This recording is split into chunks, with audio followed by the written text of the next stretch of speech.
हनुमान जी के बारे में माना जाता है कि वो बाल ब्रह्मचारी हैं, पर भारत के कुछ हिस्सों, खासकर तेलंगाना में हनुमान जी को विवाहित माना जाता है।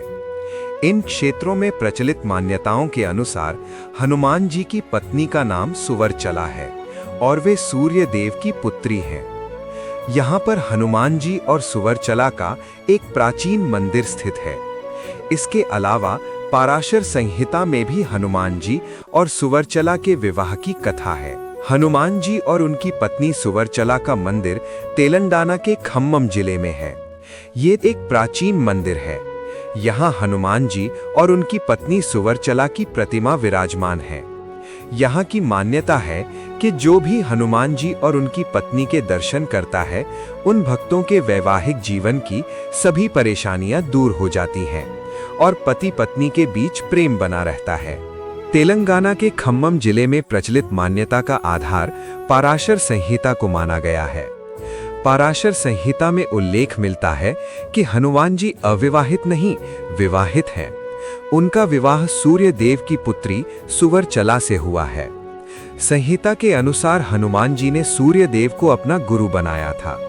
सूर्य देव के पास 9 दिव्य विद्याएं थीं। इन सभी विद्याओं का ज्ञान बजरंगबली प्राप्त करना चाहते थे। सूर्य देव ने इन 9 में से 5 विद्याओं का ज्ञान तो हनुमान जी को दे दिया, लेकिन शेष 4 दिव्य विद्याओं के लिए सूर्य के समक्ष एक संकट खड़ा हो गया। शेष 4 दिव्य विद्याओं का ज्ञान सिर्फ उन्हीं शिष्यों को दिया जा सकता था जो विवाहित हों। हनुमान जी बाल ब्रह्मचारी थे, इस कारण सूर्यदेव उन्हें शेष 4 दिव्य विद्याओं का ज्ञान देने में असमर्थ हो गए।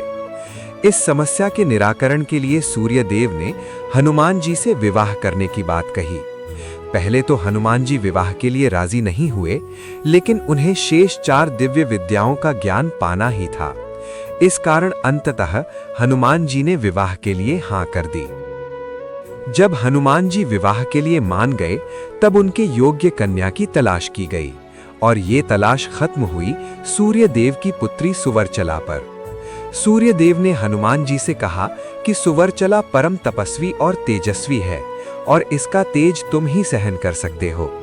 सुवर्चला से विवाह के बाद तुम इस योग्य हो जाओगे कि शेष 4 दिव्य विद्याओं का ज्ञान प्राप्त कर सको।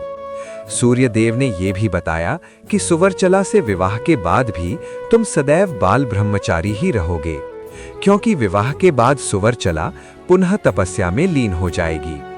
ये सब बातें जानने के बाद हनुमान जी और सुवर्चला का विवाह सूर्य देव ने करवा दिया। विवाह के बाद सुवर्चला तपस्या में लीन हो गईं और हनुमान जी से अपने गुरु सूर्य देव से शेष 4 दिव्य विद्याओं का ज्ञान भी प्राप्त कर लिया। इस प्रकार विवाह के बाद भी हनुमान जी ब्रह्मचारी बने हुए हैं।